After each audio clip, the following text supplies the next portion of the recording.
Hi, I'm Whitney Espich, the CEO of the MIT Alumni Association, and I hope you enjoy this digital production created for alumni and friends like you. Hello, everyone. My name is Katya Permanova, class of 2013, course 22, and I'm one of the committee members on the MIT10 committee.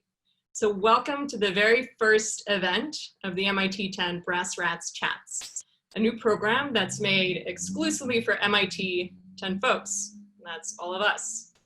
So the series is designed to be a place where we can all come together as young professionals and explore different career opportunities, hear about the stories of other peers, and get inspired. So all of us, since graduating from MIT, have had lots of different career paths.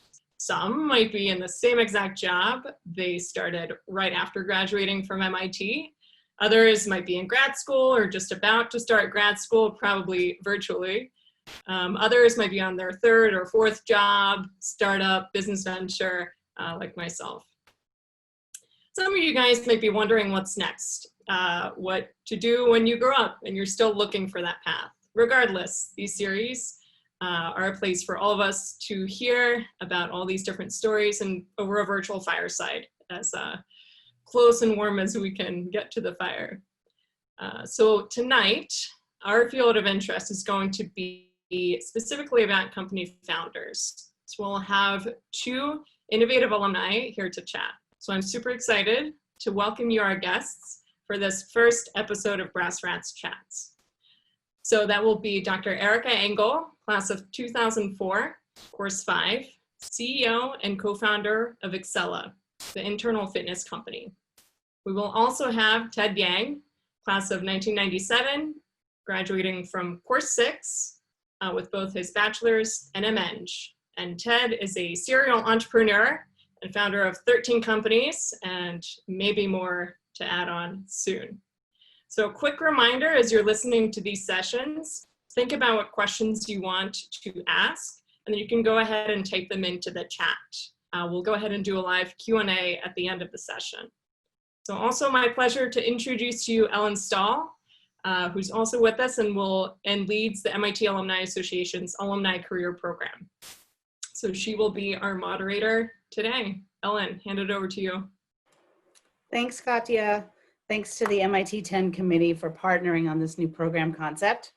I'm really grateful to have Erica and Ted here tonight with us. No doubt hearing about their experiences will prompt us to reflect on our own professional path. I am a firm believer that when it comes to careers, we're all sort of in a constant state of evolution. That might not mean a huge transition. It could mean deepening your own expertise or your focus, while for others, the question of what's next might sometimes manifest as motivation and sometimes as a roadblock. So hopefully talking to others and hearing stories tonight and allowing yourself to get some different perspectives is sort of similar, I guess, to MIT in the sense that the teachings of collecting data and analyzing it often helps make for better decisions. So anyway, let's just dive right in. Erica, to start us off, can you please share a brief timeline of your professional path from MIT to now? Absolutely. And hello, everyone, and good evening, and thanks for joining. I know this is the first installment, so the pressure is on. It's for us to hopefully be interesting, and also I'm really looking forward to the Q&A at the end. I think that's really my favorite part, because anything that we can do to help you guys and share our experiences, I think that's really the reason why we do this and participate. So thanks again. And so my story is interesting. It is a very non-traditional path, and it's one of the things I often get told is, would you ever have guessed that this is what was going to happen? And the answer, of course, is no. That's not to say that it's all a fluke and it's all luck. I don't really believe in that, but I would tell you that it's not necessarily, what is happening now in my world is not what I would have guessed when I was an undergrad at MIT. So being open-minded, I think, has been a very important part of my life since graduation. So I graduated in 2004. I knew at that time that I wanted to continue on to get some sort of advanced degree. Being a chemistry major meant that my options were a little limited in terms of, was I going to go into academia or industry? Was I going to become a bench scientist?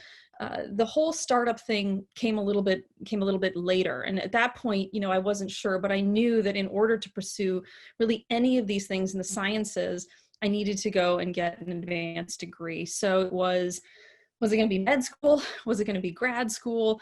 Was it going to be both? So about 2 weeks after graduating from MIT, I ended up as Miss Massachusetts in the Miss America program. Whole separate story. We're not going to go down that road, but it was a very interesting sort of moment, a pivotal moment in my life, because at that point, one of the sort of primary community service projects that I had been involved in at MIT was getting children excited about science and STEM education.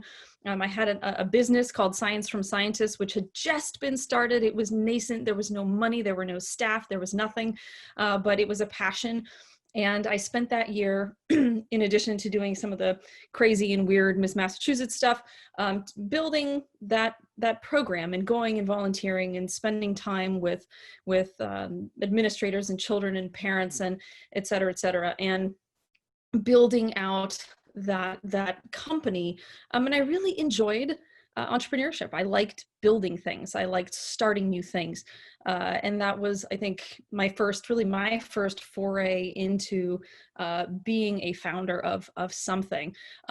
Science from Scientists has since grown, and we have, at last count, something like 70 employees, and it kind of has a life of its own while I'm doing the biotech thing. But that was really my first experience as a founder.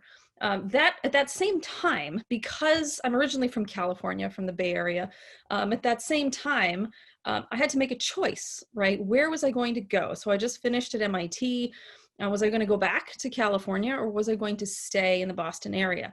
And again, life sort of said, well, you have this little company that's kind of cool and fun. You just became Miss Massachusetts. You're going to stay in Massachusetts. And I had been accepted to Caltech for grad school. I got into a number of different schools. But ultimately, and you guys will laugh because this is how life goes, one of the things I had to do as Miss Massachusetts was go and do these appearances. And one of the appearances was at a hospital in Bedford here in Massachusetts. And, you'd go and you'd flip burgers, or you'd talk to the patients, and you'd talk with them or whatever else. And one of the individuals at the hospital said, "Erica, what are you going to do with your life?" And I said, "Well, I don't know yet." And he said, "Well, there's someone you have to meet." And I said, "Sure, I'm happy to meet anybody."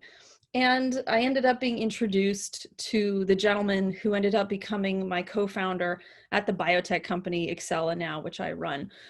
He had just sold his business, was given a place to actually do his research at the VA hospital. And we hit it off. He was amazing, just one of the smartest, kindest individuals I had ever met. And then he ended up getting an appointment as a professor at Boston University School of Medicine.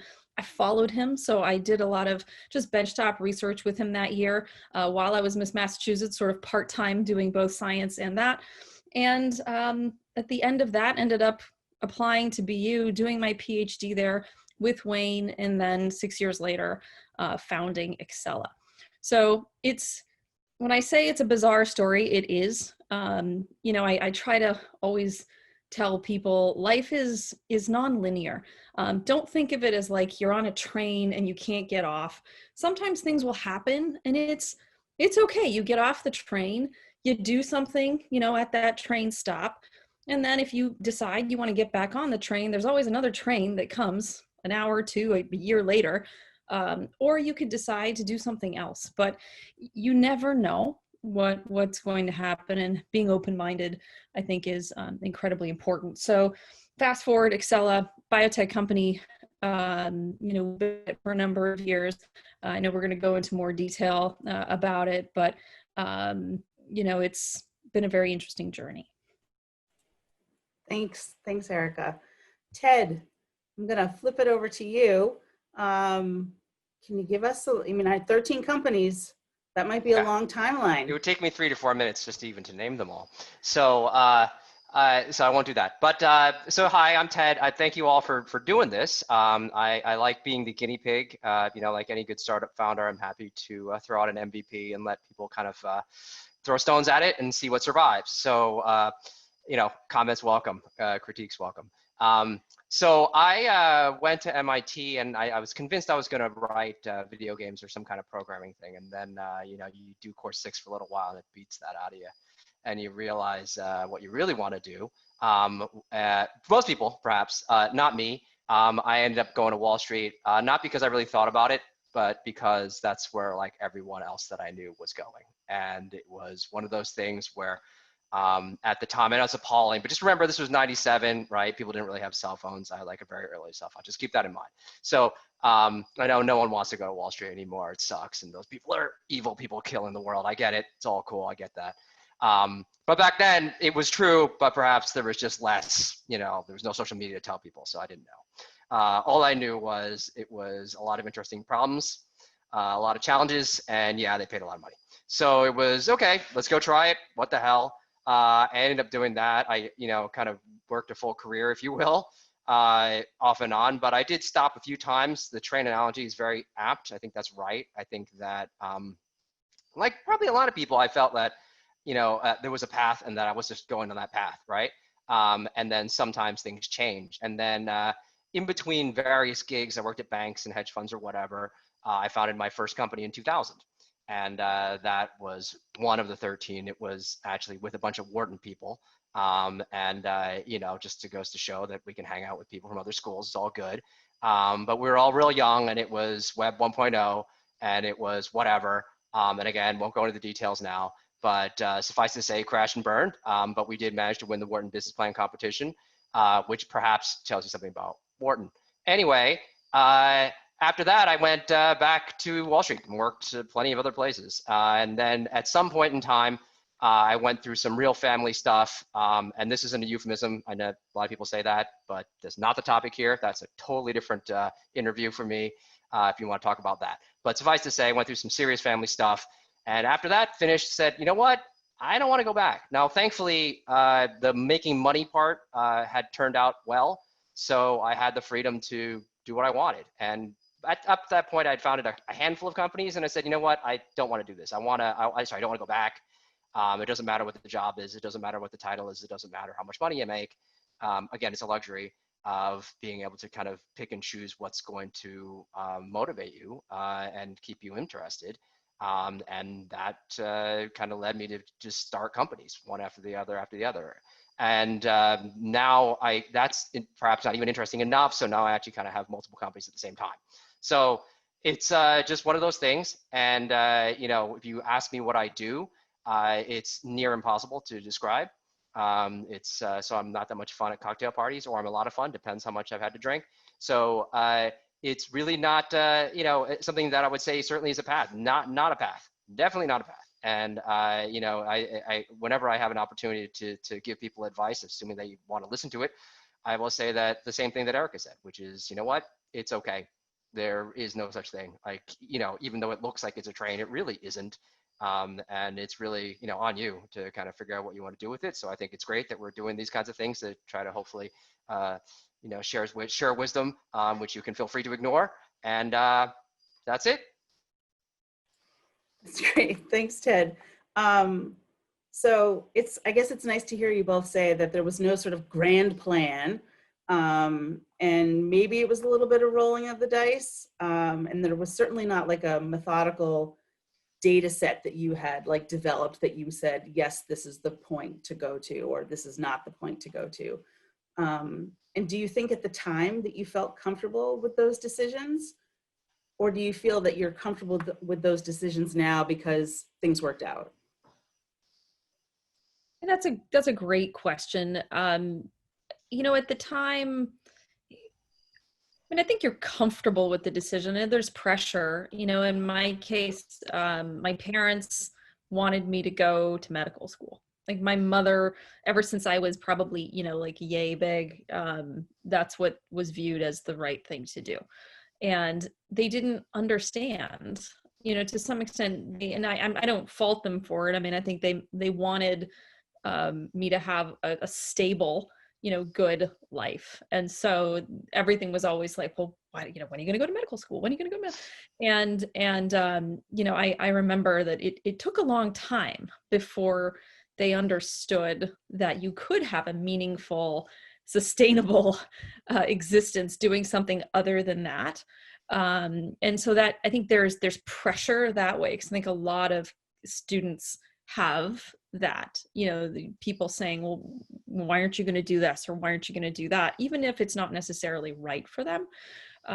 So, you know, in my case, you know, I remember one of the experiments I had to do early on was like, I had to go kill mice. I couldn't kill a mouse. I couldn't do it. You know, you had to suffocate them and like cut off their heads and extract their brains. And I was like, I can't do this. So, you know, I kind of knew that I needed to do something else. But is there a grand plan? I mean, I think anybody who tells you there's a grand plan from day one, things change, life changes, your circumstances change, who you are changes, family situations change. I mean, there's so many factors. I think whatever you think you're going to be doing in 10 years, you're not going to be doing it in 10 years. It's always funny when people say, well, you know, even now in a business model, you know, we'll predict your 5 to 10 year model. And you go, that's pretty funny. Sure, I can draw you a graph that looks exponential because I know that's what you want to see. But, and I know, I'm sure Ted's going to love that one. But it's not, it doesn't work that way. And, you know, so being flexible, tolerant, humble, I mean, these are all things that you learn over time, and whatever you think is the plan is unlikely to be the plan. Yep. Yeah. I mean, that sounds Take exactly it. right to me. I have a friend from junior high school I'm still friends with, who when I met him was almost very explicit about his life plan, that he was going to attend Harvard and become an investment banker and make absolute godlike pots of money. And he's done it, right? But he's the only person I know who literally had his entire life chart. In fact, he's even like, I'm going to buy this car and have this kind of whatever. And he's done it. And it's like, okay. And then there's every other human I've ever met. So unless you're Brad, everything else goes a little differently. So, you know, I think the grand plan, you know, it really is, even then, I think it was more, you think it is more of a plan. I mean, my parents wanted to be a doctor too, but I don't have the manner for it. And then, by the way, I didn't find out someone after the fact that there's such things as surgeons that don't actually have to talk to human beings. So awesome, but too late for me. So anyway, yeah, so, you know, the grand plan and this kind of thing, I think for me, it was certainly that I wanted to do something that would always open my options, right? That's the kind of career advice that I give people, is that if there is a grand plan, there are things that shrink your options and there are things that open your options, right? And, you know, and caveat, if you rely on anyone else to do this, they're going to narrow your options by, that's what they do, right? In trying to be helpful. Parents are notorious for this, right? But also a lot of mentors, certainly bosses, right? Because their job is like, get really good at this and just kill it and then just keep doing this, right? Like, that's awesome. And then like, yeah, maybe you all be promoted and do whatever, but like the going up and doing other things is always imperative on you, right? And so if you want to follow someone else's plan, you're never going to, you know, break into the realm of like something really different. And you know, it's like the Brave New World thing, right? Like, you know, if you build a society that's completely putting people in their little boxes, then who do we get to run it? Oh, no one that you put in the box, right? And I think that's really one of the things that I kind of came to the realization of, you know, even earlier on when I was working on Wall Street, and then it was like, look, you know what, this is working, but I'm only sticking around so I can make a pile of money, you know, so let's just go do that. And the, you know, whatever. So I think that, yeah, it's the plan is what you want to make out of it. And I don't think we need to tell anyone younger than us that advice. But I do think that you know, the human mind does like to try to make rationalizations out of things and try to, you know, after the fact, explain how things go. And you should indulge that, right? Because that's really also how you learn in the processes of trying to figure out what the plan is. Yep, definitely. So when you think back to MIT, I guess it's that question, what do you wish that you knew then that you know now that has truly made the biggest impact on your professional life? So for me, the interesting thing about that I did next to none of at MIT was networking. And, I know it sounds awful and it sounds like, wow, that's horrible. Like, why would I want to hang out with people I don't like? And it doesn't have to be like that, by the way. So I don't mean like if you Google this and there's like some YouTube videos of like how to work the room with people you hate or whatever, like I still can't do that. I don't want to do that. But what I mean is really just look to the long view as opposed to like, the people you want to hang out with tonight or tomorrow or even next week, and think about, hey, you know what? Like there are other people that are not like me that I want to, be with and see what they're going to be doing. Right. I didn't do that. No one ever told me that. My parents are immigrants and they never had any clue whatsoever. For them, it was like hard work equals more money equals awesome. And that's all I care about. Then have your grandchildren and die. So that was their life plan. And that was it. Right. So like where along that line, like, should I have friends or meet people? Like, no. But you know what?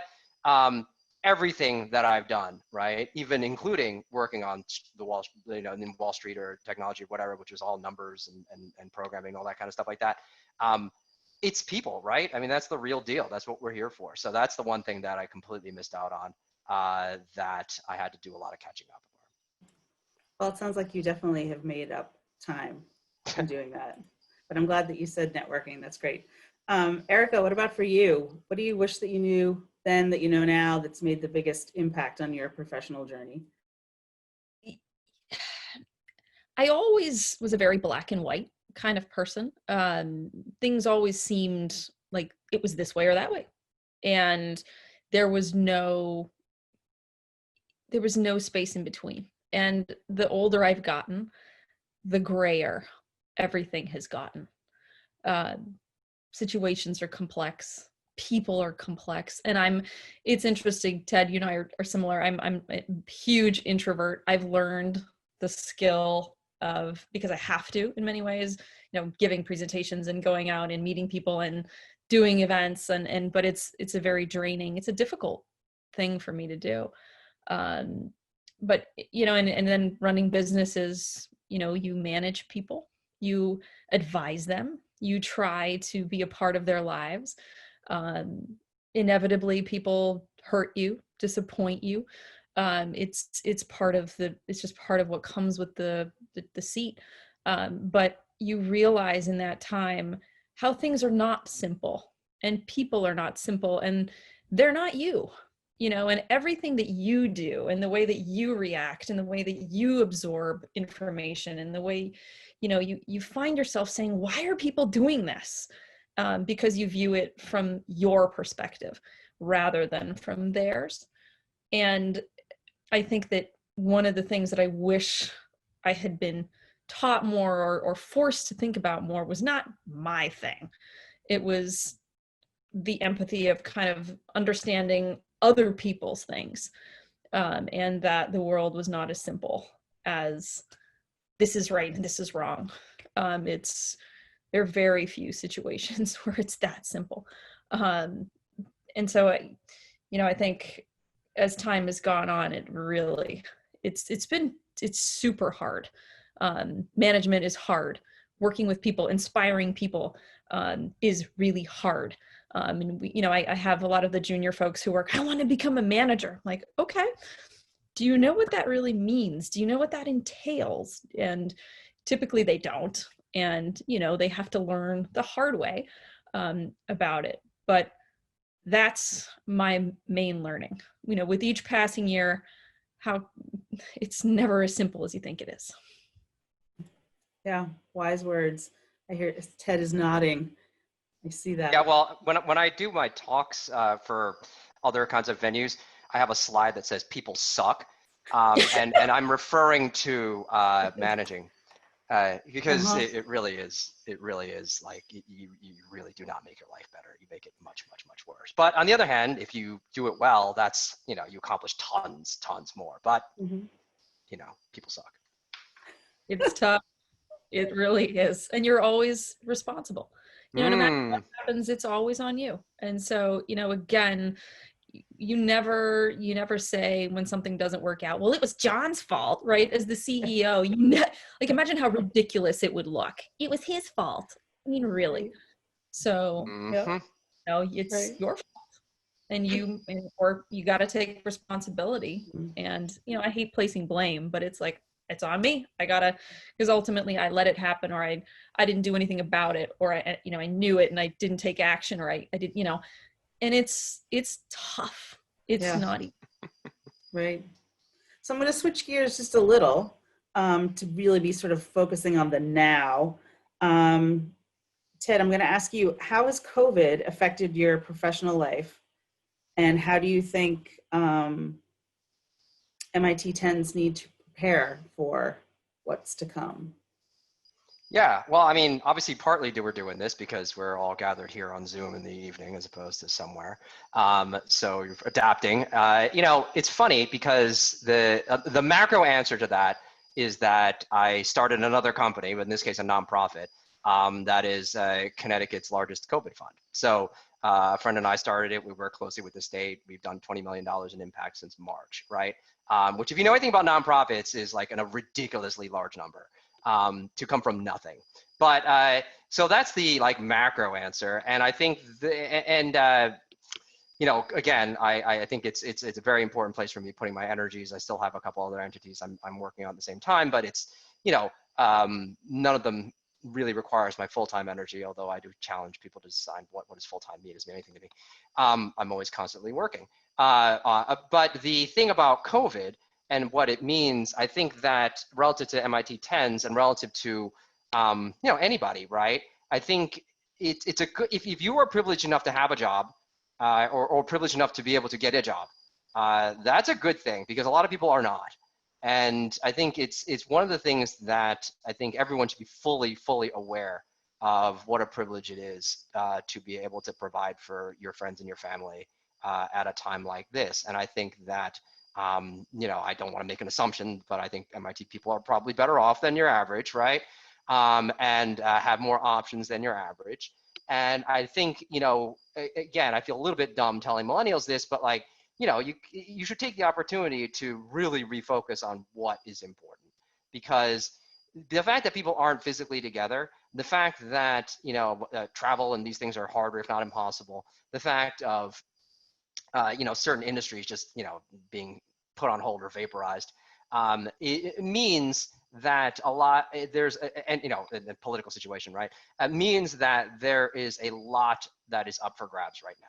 And I think that even if you're in a comfortable seat, again, I'm not advising anyone to leave that seat, right? Again, privilege, right, to be able to have a job and to bring in money now. But you should really rethink, where do you fit into this, and how do you want to act, and how do you want to be, right?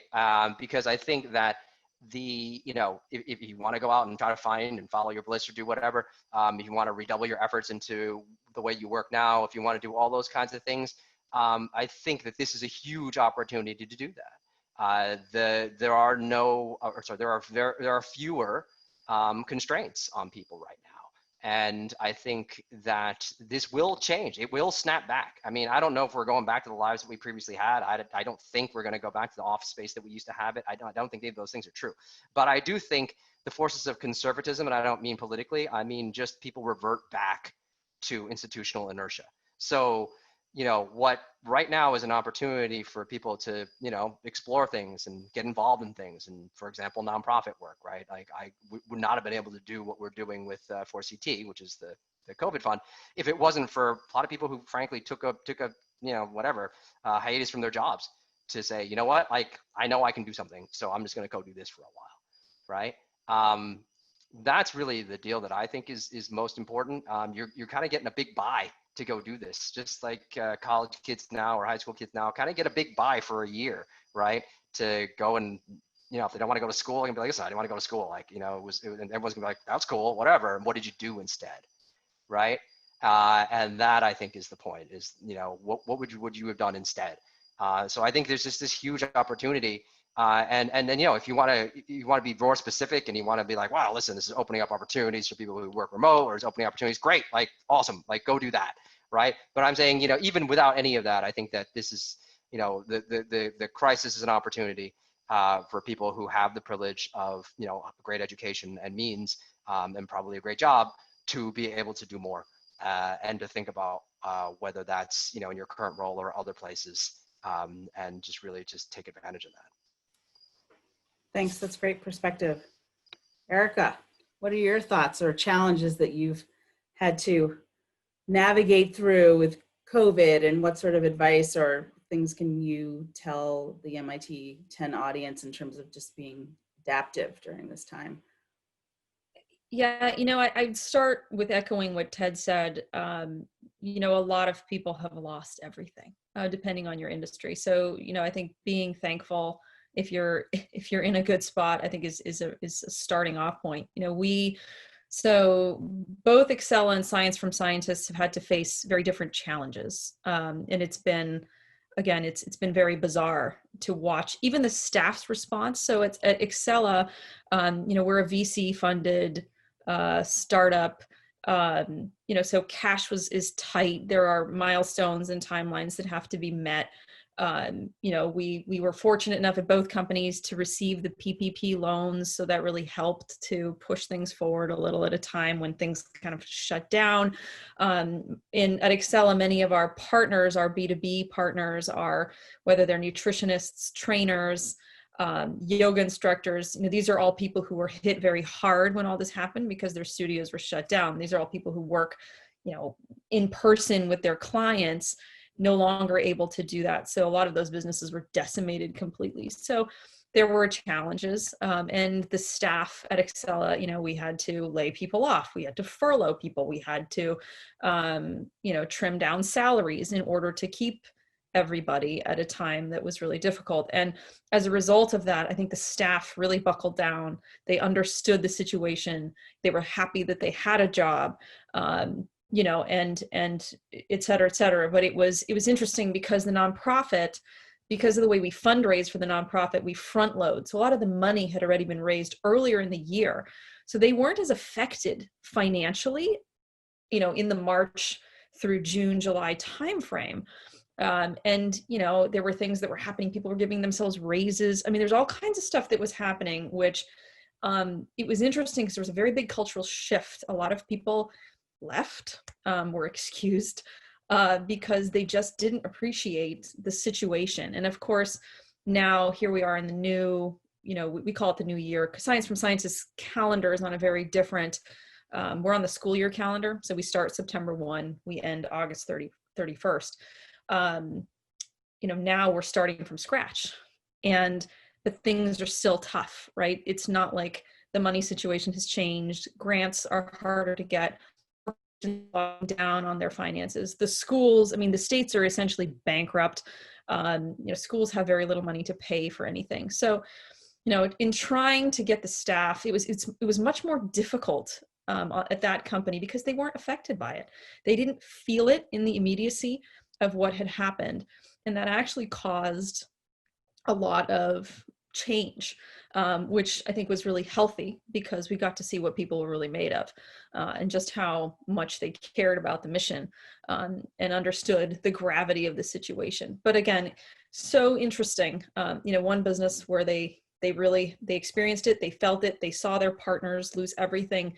Very different attitude to how they, how flexible they were and their willingness to just say, yep, we get it. For the next few months, we're just gonna have to buckle down and we're all gonna just chip in.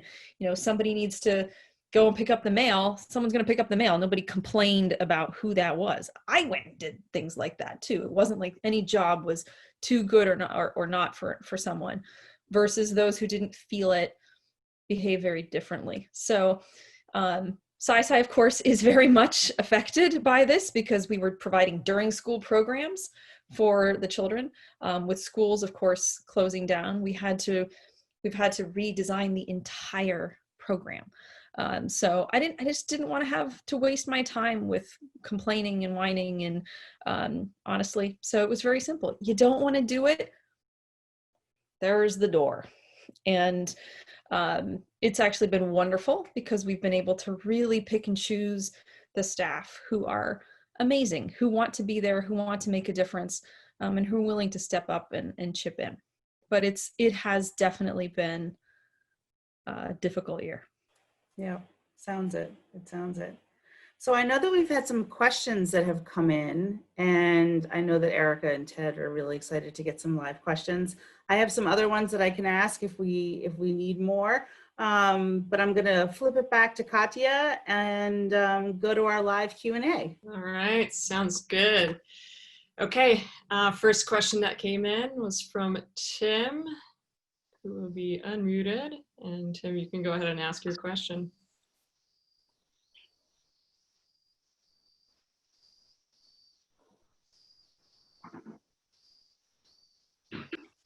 Hey, sorry on that. Yeah, I had a quick question on like funding and how you got started. So how much capital did your startups take and where did it come from?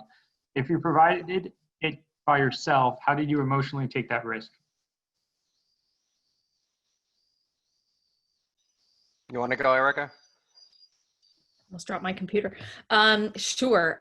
So Science from Science is a nonprofit, so we fundraise, we write grants, we get some of the schools and things to pay. So that's just, you know, and in the early stages, we actually had money from the state. So I had to go and learn what it meant to be an earmark in the state budget. I'd never done any of it. You just go out and you figure it out. You find people who teach you. You know, there was no magic. You go, you mess it up a couple times, eventually get it right. You know, you write 100 of them and you get 5. You know, that's kind of on the nonprofit side. On the Excella side, like I said, it's a VC funded startup. So we raised in our first initial round, we raised about $1.5 million out of $4.5 million pre-money. The advice that I had been given was in the first round, you don't want to give away any more than 30-some%. So it's just math. That's how we decided what it was going to be. I knew how much money I needed to run the business for about 1.5 years, 2 years. And then from there, you know, there were additional, whether it was add-ons to the round. We've done like an A1, an A prime, an A2, A3, you know, and again, it evolved over time, just depending on the climate. Part of my challenge, I was supposed to actually go out for Series B this summer. As you can imagine, this is not the right time to be raising money. You can't even fly anywhere to see anybody. And it's really tough to do these pitches over Zoom when people don't get to meet you. So I've had to change the structure and just extend the fund, or, you know, come up with a convertible note idea. I mean, there've been a couple of different things that we've talked about doing, but you know, you figure out how much money and some of the money was ours, mine and my husband's, but not in the early stages. There were angel investors. So we went to our friends, people that we knew. Of course, the lead was the VC. But if it's your own money, I mean, to some extent, it's good to put your own skin in the game. It means you really believe in it. I mean, think about it. If you're not willing to put your own money in, what does that say about how much you value the business? You're going to work really hard if it's your own capital. So I don't know if that's helpful, but that's sort of that's what we've done. And we're still pretty small and early stage. Ted, and before we move over to you to answer that question, let's add a little bit more context to from Wei Shun's question in specifically the COVID fund and raising $20 million, which is pretty awesome and impressive. I think specifically, how were you able to do that in that amount of time, starting from probably a small network of people that you initially started connecting with?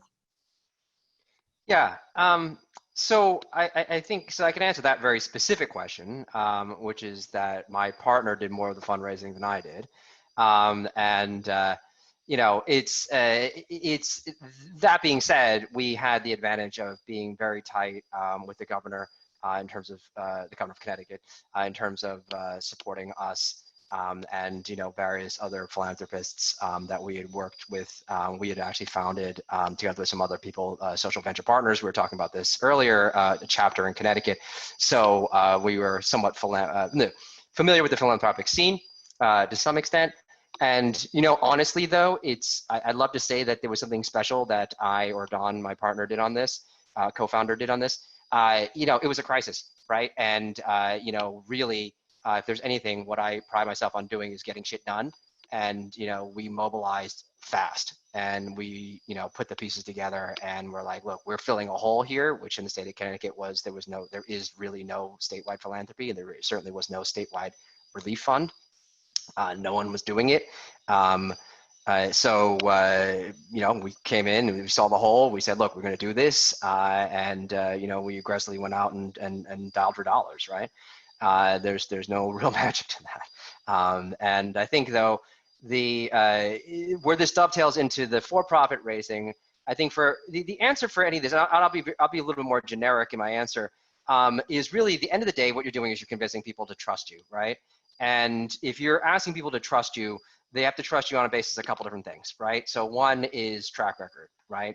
The other is, the strength of your ideas or the progress that you've made, right? And then of course the all important, like, who do you know, right? How did you get to me, right? And, if I'm interpreting your question, whoever asked the question, to be about early, right? So when you don't have a really huge track record, when you don't have, a huge Rolodex, how are you going to go do this? Well, what's left? Well, obviously then it's the strength of your ideas, right?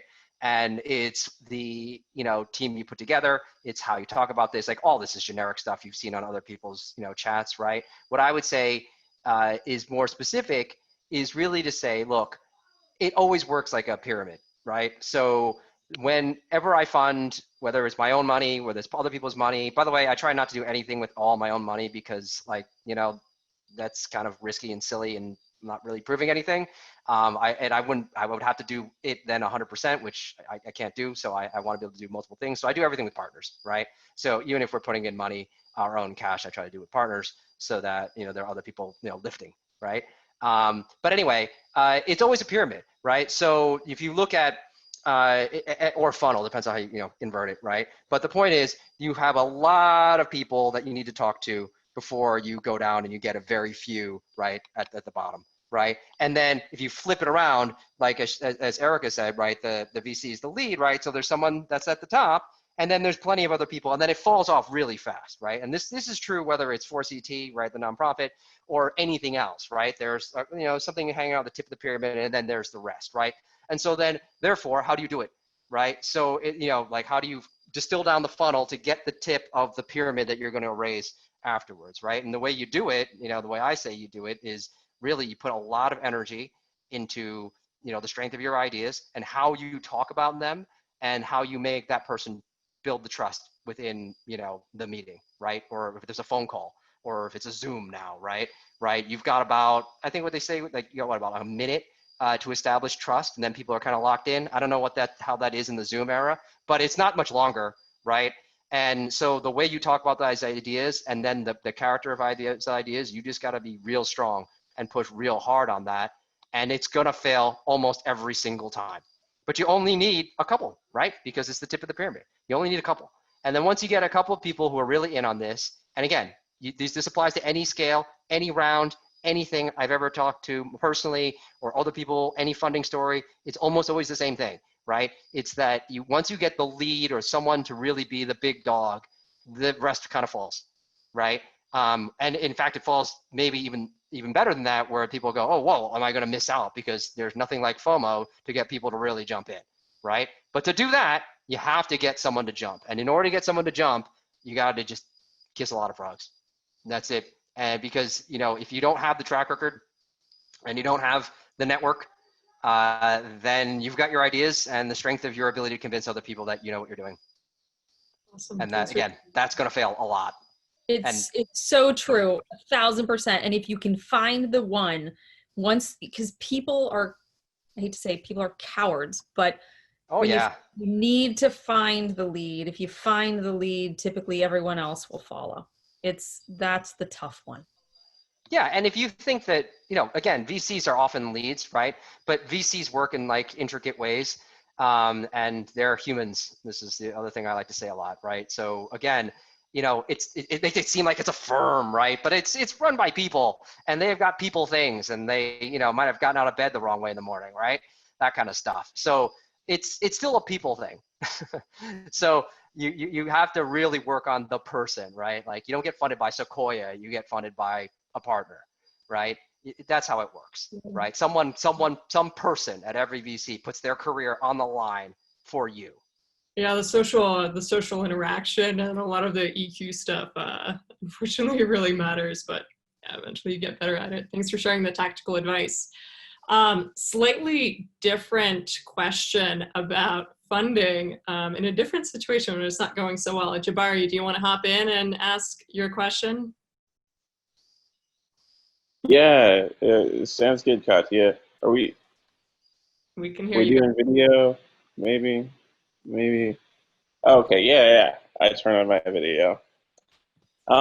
So my question was really just about, okay, so you're in a bind and you're like, hey, do I have to make a tough decision about possibly closing down my business, or do I figure out funding from somewhere? And just how have both of you been able to navigate those kinds of challenges?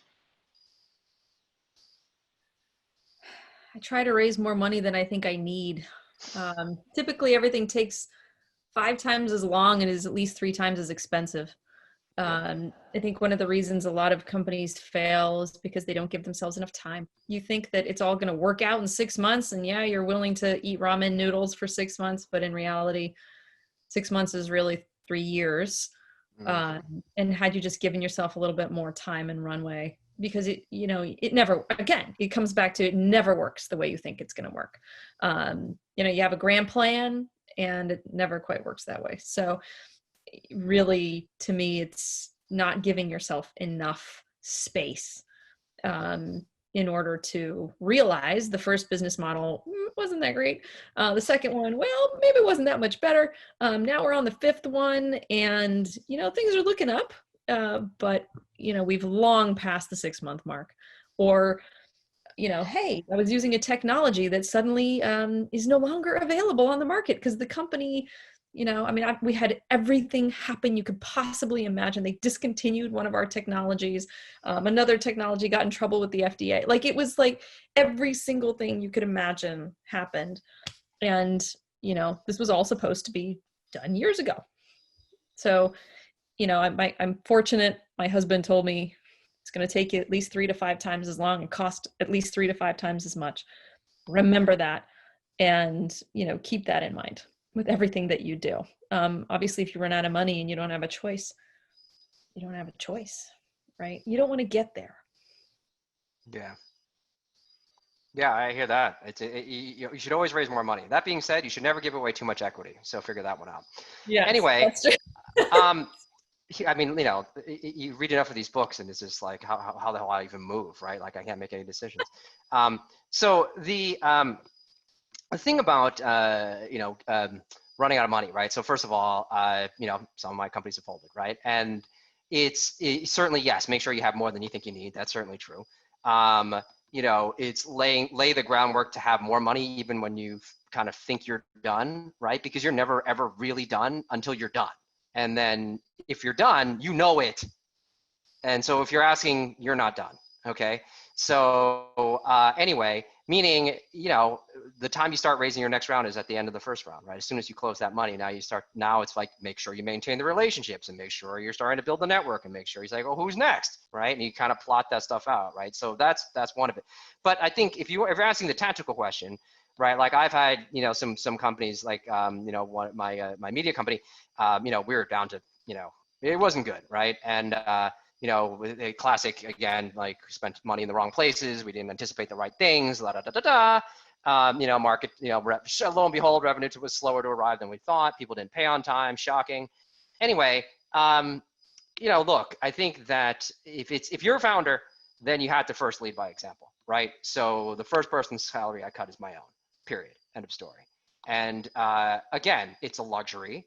But if that means relatively still cutting yours first, you still cut yours first, right? So you gotta, not go for the flavor packet and you gotta give it to your friend and the ramen. I don't know, whatever the analogy is, then do it, right? Because, if you're not committed, no one else will be, period. And it shows, believe me. I've had, an unfortunate acrimonious situation where, as a founding team, we all put in more money and then one person didn't, right? And oh, well, no, we won't resent you for that. Yeah, right.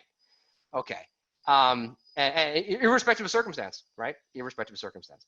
So the fact being that then it's, hopefully if that doesn't work or that still doesn't buy you the runway you need, then you got to go and do anything you can to try and raise the money, right? You go back to your initial people, you cut down your valuation, you beg, borrow, steal. Knock on wood, I've not gotten to a situation where I've had to leverage my own familial assets, but some people do, right? And they go crazy and they throw down major loans and then they underwrite it with their houses or whatever, their cars or whatever the hell the asset they might even have, right? I personally don't like to give people that advice. There's a difference between all in and crazy. So again, that's my own personal advice. Most people who say, listen, you should go all in, you should be super committed, they write it after in their book when they've got 9 zeros, right? It's easy to say. At the time, a lot harder. And I think that most of those situations, if you're in a situation where you have to do that, you probably need to think about whether the idea is broken or it's, is it you, in other words, or is it me? It's probably, you, you're partially responsible for that. As we said, as Erica said earlier, right? You're responsible for everything if you're the CEO founder, right? So if you can't find the money and it's requiring you to do extraordinary things, it may be because the business is not viable, right? And in which case you also have to throw the other thing in here, which is if you've got employees, you've got other people, especially if they've got families, especially if they've got other things, you can't just be just because you're willing to go, all the way to the wall, assume, or even if they say they will, take advantage of them. I think Eric was saying about her nonprofit. I 100% agree, right? You cannot assume, even if they tell you to your face, I'm all in, then they go home and they get beat up by their spouse, right? Because they're like, what did you just say? Are you crazy? What do you mean? Oh no, it'll work out. Wait, really? And you've got more equity by definition. So you know what, it won't work out the same way. It just won't. So you gotta be willing to understand that, right? That if there's some extraordinary measures that need to be taken, be cognizant of the people on your team and treat them with respect and not just, again, everyone wants to continue to do what they've done, right? Sunk cost fallacy. You're gonna have to look very carefully about whether that's really what's happening or not. Awesome. Yeah, and talking about the team, let's pivot to sort of management. Jinyi, do you want to ask your question about managing different groups within the company? Yeah. So I guess my question is coming from MIT, maybe a lot of us have technical expertise, and if we were to manage an engineering team, we would know what are some reasonable goals to set and how to hire the right people, because we can evaluate them. But then, for example, if I want a sales team in my company, I don't really know how to set goals and where to find these people, and maybe other problems that I'm not thinking of yet. So how do you go about that? I mean, I can jump in. You want to surround yourself with smart people. You don't have to make every decision yourself. I mean, that's impossible and typically ridiculous. None of us know everything. So again, I think Ted mentioned, surround yourself with intelligent people. You might be the technical lead, more comfortable managing some of the technical side. You need a team. No business is about one person. It quickly grows out of control. You can't even write checks fast enough to pay people if it's just you. I mean, you have to have a team. So you can bring people on board who have the expertise, who can guide you. You can learn from that. I would challenge, it's funny, I have to manage scientists. Scientists are actually really difficult to manage. Timelines don't really exist to scientists and engineers. Salespeople have a whole separate different set of challenges.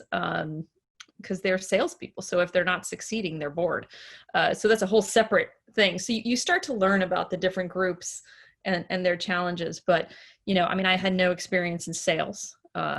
So, I've had to bring on people who have those skills, who can guide me and provide, to provide the information that I need. And I learn over time, but you're not expected to do it all alone.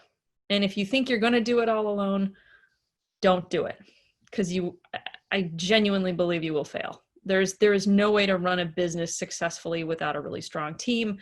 And those who, only believe in hiring people who aren't as smart as they are because they're threatened by it, not a good idea. You want a great, solid, supportive, smart, savvy team. And it starts there. Yeah, I think that's right. I think what I would say though is a little bit different relative to how do you know how to hire, right? So I get it. Like if this is your first startup and you don't know, and like for example, the classic, right, as you just said, right? You know tech, but you don't know people. You don't know how to hire a salesperson or something like that, right? So one is of course reach out to your network, right? Someone else would have been there already. Attend various events, right? Because there are entrepreneurs who've been down your exact road who've been like, listen, like, how did you do it, right? And I guess perhaps that's what you're asking me. So I'm just giving you meta advice and not telling you anything. So nail someone down, in other words, and ask them their story. So here's my story, which is I think that if you haven't actually done the, like if you already started and you're doing this and now it's like, okay, now I want to do this. If you can learn under someone else's wing, go do that. Right? So I always encourage people to not quit your day job, right? Not just the obvious of it pays you money, but also because then you can learn other things for quote unquote free. In fact, they're paying you, right? So if you're a rock star technical person, you might be like, listen, and I'm just making this up, but like you might say, listen, I want to go out on a sales call. I want to see a client. And I just want to know it. And not because you're ever going to be an awesome salesperson. You will not. But at least so now you understand a little of what that universe is. And now you can measure the person that comes into your office and says, I can be your next head of sales, right? Because you'll be like, yeah, you know what, I've done it. But to be blunt, sales and these kinds of things, by the time you even build the team, you've already had to sell yourself, right? So there's some things that you already know. There's some things you've already tried. You reach out to your network. I think you always have to acknowledge, as Erica said, that like, you're just not going to know everything. But then more importantly than that, like that's a constant thing that you can do, right? You can constantly check in with other people and be like, listen, am I going insane here? Because I don't know, I just heard this and I don't know what the deal is with that, right?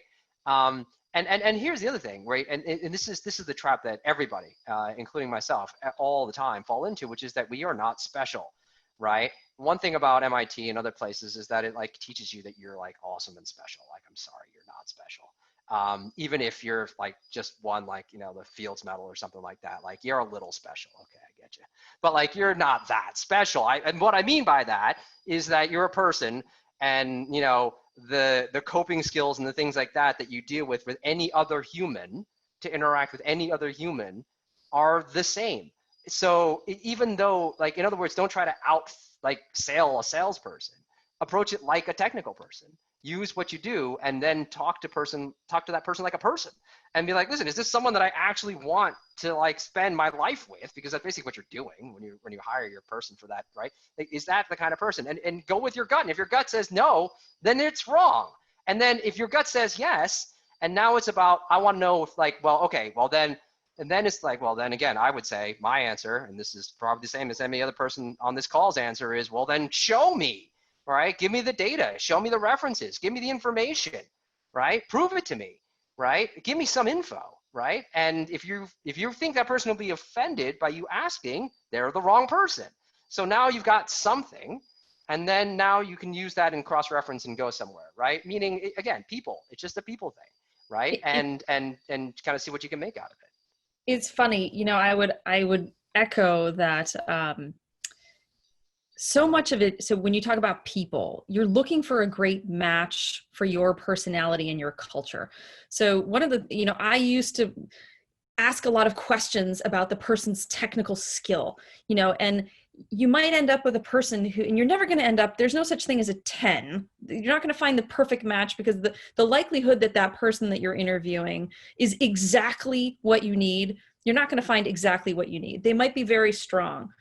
But if the personality is the wrong match, if they're arrogant, if they're annoying, to Ted's point, you're spending more time with this person than you're probably spending with your family. So now I actually look very differently at the hiring. As long as the person is relatively competent, at the job itself, but is willing to learn, but is open-minded, is, actually a listener, someone who wants to grow, someone who's not, locked in a box. I'm so great, I'm so wonderful.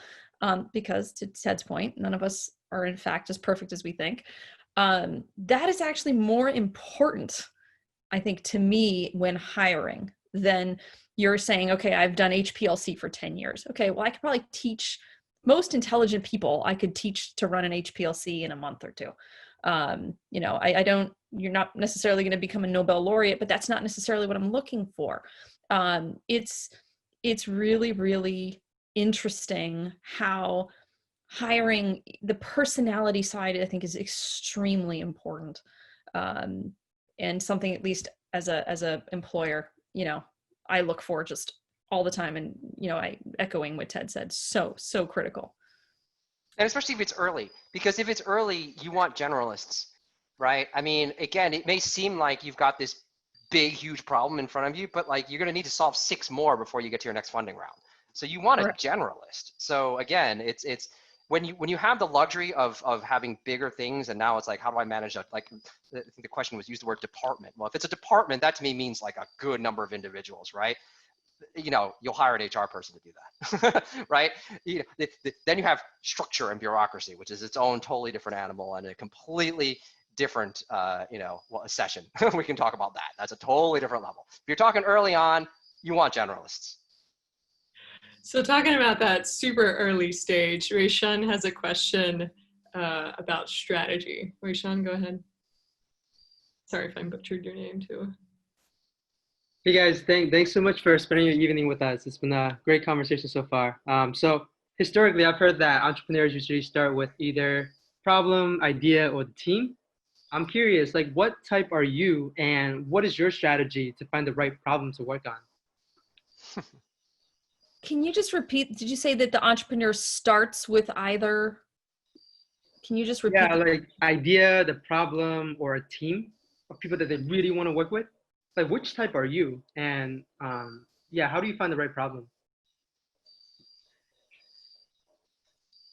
I mean, I would say I'm a very mission-oriented person. So the idea has to be something that inspires me. It has to be something I'm willing to spend. If I'm going to do it, I'm going to spend every waking moment on it. So I also work a lot.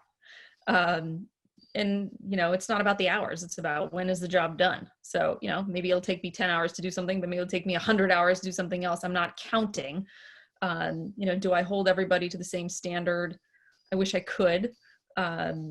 Those very rare and wonderful people on the team who believe the same thing, I think will ultimately benefit. But you can't hold everybody to that same standard. I mean, you can try, but then you might have a turnaround rate that's insane. But I hope that if the project is good enough and people are passionate enough, and to some extent that's something I can control, I can motivate them to want to spend more time than just clocking in at, doing their 40 hours and going home. But, again, for me, idea is critical. It has to be a good idea. It has to be something I'm really passionate about, mission driven. So it has to impact society in some way. SciSci helps with addressing STEM literacy.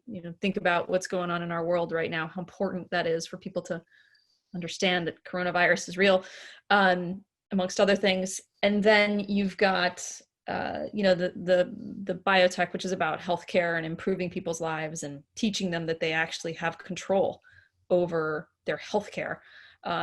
That's what really I think is my number one. The team is extremely important to fulfill the goal. It wasn't about just getting a group of my friends together. I tell you, when SciSci started, it was mostly my friends. It was a terrible situation. Managing your friends is the worst. They don't listen well. They complain a lot more because they're like, well, I'm your friend. It didn't take long before all my friends we were done. And I actually went through a real process of hiring talent. So I think that, building a really important team is important, but that wasn't what drove me to want to be an entrepreneur. It was mostly about the idea and impact. Yeah, I think that's about right. I mean, I think for me, it's interesting because I'm not sure who made that statement, but it is, I kind of view it as necessary and sufficient, right? Like before I go and jump into something, like there are certain things that are sufficient, but there's certain things that are necessary. And it's just, I don't view it as I start from one and I get the others. It's like if someone approaches me with a blank, or I come up with a blank and I don't have the other two pieces, then I got to put the other two pieces together, right? So it's in close enough order that it doesn't matter too much to me which one I do first.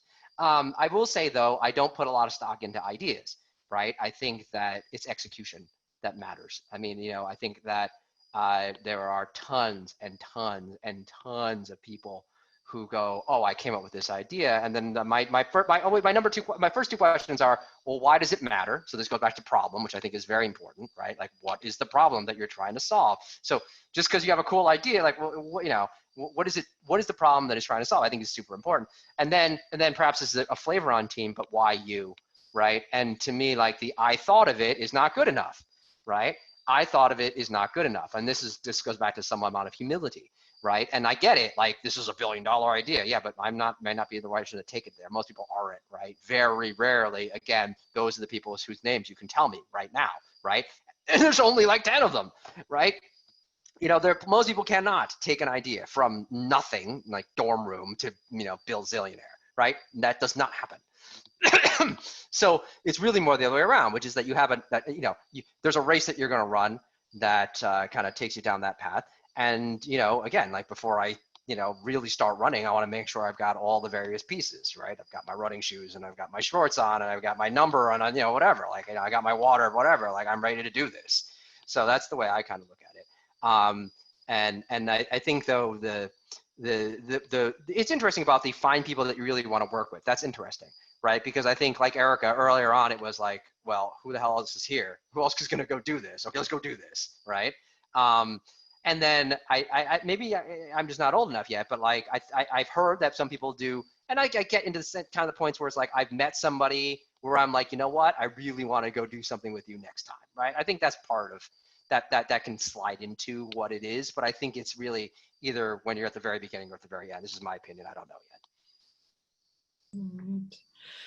Awesome. Yeah, there's no clear recipe. And I've certainly found it as a founder, it's such an iterative process. You sort of work on this and you're like, oh shoot, I need to catch up with this. I need to sort of learn this, and it just continues evolving. All right, let's move on to Royal's question for some tactical advice. Royal, go ahead. Hi, so thank you again for your time. This has been really insightful. My question is kind of, when do you typically begin approaching investors? That feels, at least in my mind, like the step where things become real. Like you can, like, is that the MVP step where you've built a small thing? Is it when you have an idea? Is it when you have a team? Because I wouldn't really know. My opinion would be MVP, but.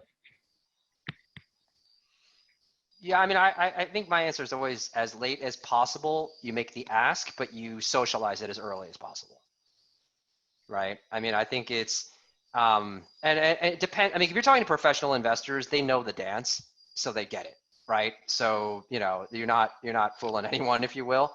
But there's a difference between like socializing something and literally being like, all right, like I'm opening up my seed round, right? And I think that I always advise people to take money as late as possible, because you have the most leverage when you've got the most to show, right, for it. And then the same thing though, again, that doesn't mean you don't socialize, because if you are out there and there's people like when it's early and you're just kind of just asking for help and you're like, listen, I'm not formally asking you this. I know you're a VC, or I know you're this, or an angel, or this, that, and the thing, then people are apt to help you. So they'll kind of steer you in the right directions to help you refine your ideas, that kind of stuff, right? Yeah. I agree with that. When you ask someone for something, the tables turn. You know, I frequently do pitches where I don't necessarily need the money at that time, but I can pitch the idea and get them to know me, get them to know the business. I mean, the whole process takes a long time. It takes months sometimes to close these things. So if you expect to walk in the first time and close it, I mean, I don't know, Ted, but that's very rare. Typically, you have to go in, it starts a process. Right? You have to engage. There are going to be questions. They're going to want to do due diligence. They're going to ask a million more questions.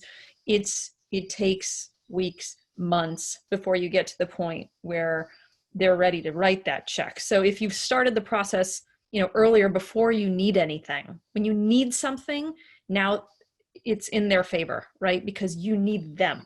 At the beginning, it allows them to get to know you, get to know the business. They're going to give you advice, which is invaluable often, or if there's something that's missing, they will tell you about it and say, come back or whatever. I mean, it's very rare when any VC will shoot you down and just tell you to go home. Typically, no comes in lots of different forms, but because they never want to lose the opportunity, they never want to close the door. But unless they say yes, it means no. But they at least might give you advice for things that you should do and think about. And then, you know, I think that the toughest is at the very, very beginning where you need something.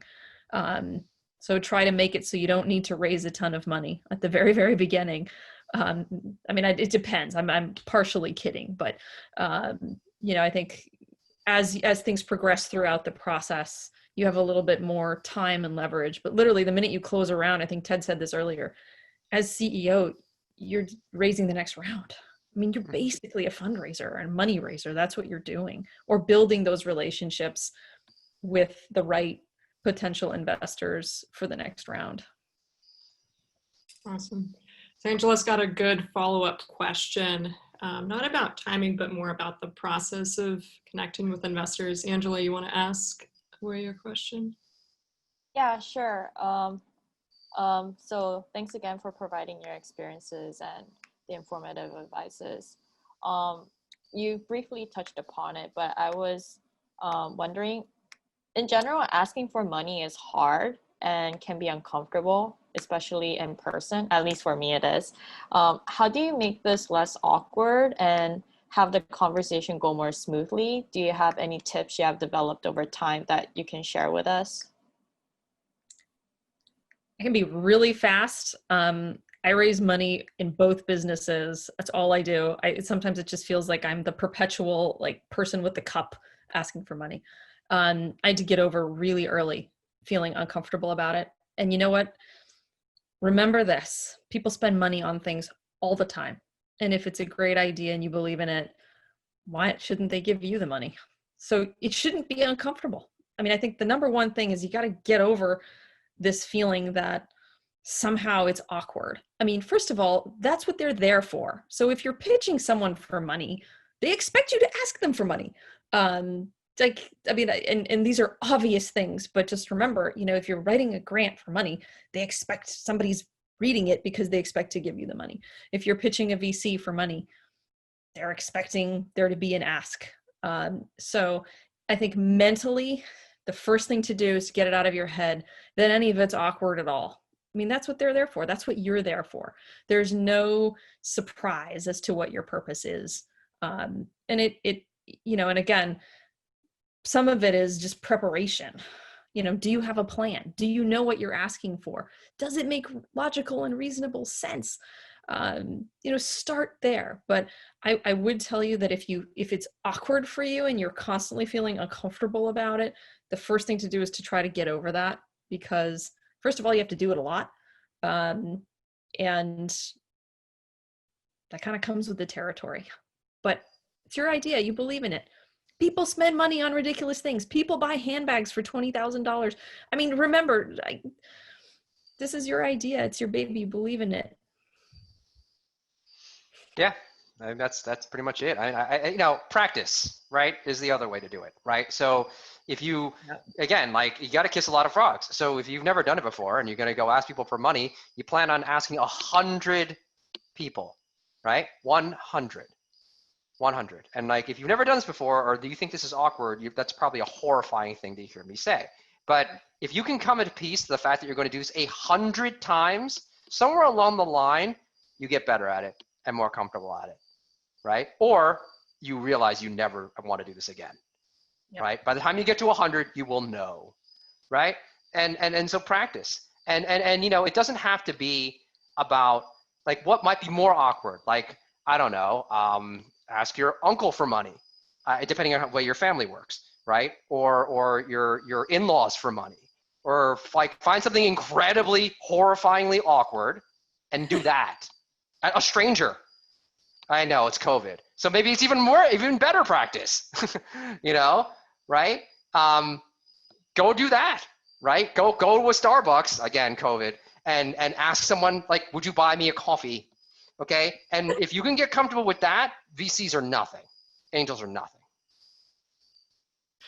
Great practice, thing to practice with. Not heard of that before.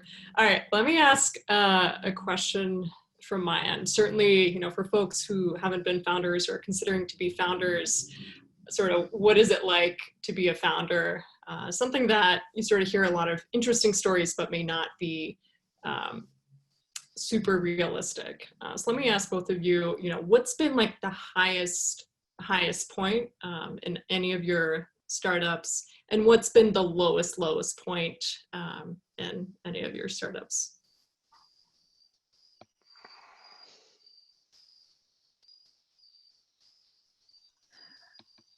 I mean, for some reason, the lowest point is the easiest, is easier to, I think high points, I mean, impact, you know, knowing that something you've done impacts somebody in a certain way, you know, whether it's the product or the service. You know, I never feel like I haven't given back. You know, tens of thousands of children have gone through Science from Scientists. We get these notes about how much they love the program and they cry on the last day of class. And so I think the impact, knowing that something that you've designed and put together and bled for actually makes a difference in other people's lives. And despite all the hardship, there's some fruitful reason why you're doing it. And again, I'm a very mission-driven person. So for me, if there wasn't that aspect of it, would I find meaning if it was just for the money, or if it was just for this or just for that? I don't know. I mean, I don't know, because I've not been that successful. So I don't know yet if that would be enough. I do love hearing the stories and knowing that what I do makes a difference in people's lives. And we've had that. We've changed people's healthcare programs. We've gotten them healthier, gotten them off, you know, serious medications, helped them through crises. We've helped inspire kids to be interested in science. And, you know, since with everything going on the planet today, how important is it to teach, you know, the significance of critical thinking and scientific thinking and rational thinking and being open-minded, et cetera. So I think for me, that has been a definite high point. Also training staff. You know, there have been a lot of challenges, you know, over the years, you know, just with hiring people, firing people. These are all very difficult things, but, you know, really amazing people come by every so often. And if you can help them grow, help them be better, that's also something that really inspires me. You know, look for, you know, help people to be better. And that's always been a high point in watching people become more than they were when they walk through your door initially. You know, low points, I mean, pick one, right? There's disappointment. There are challenges, you know, business models that you thought were going to be 1,000%. They should work. You look at it and you're like, this should work. Everything about this should work. And yet it doesn't. And everything you do, you throw everything against it. and it still doesn't work, and how frustrating that frustration of like, I'm doing everything I can. Why isn't this working? And so, I think that's just, you got to do the next one. So, okay, it's the 21st try. Do it again. It's going to be the 22nd try, until, of course, you can't take it anymore, but we haven't gotten there yet. So it's hard. But there's so many, the negatives are tough, right? Because it's, whether it's staffing, whether it's financial, whether it's disappointment, whether it's something broke or failed, or, there's a million different ways things can kind of go wrong. But it's been a challenge. How do you get people to buy the thing? That's the challenge. Awesome. Thanks. Ted? Yeah. I don't, highs and lows, like one of the things I try to say is that you shouldn't be too affected on too many highs and too many lows, because there's a lot of them. And like one of the problems that people always say about me is I don't celebrate enough, right? Because I think that, it's successes and failures. You need to kind of be able to ride them both, right? The highs and lows of each wave. But shutting the doors sucks, right? Like knowing that you couldn't do it sucks. Don't let anyone convince you otherwise. Failure is not in and of itself a goal, right? Everyone knows, oh, failure, fail. Like, yeah, but you shouldn't try to fail.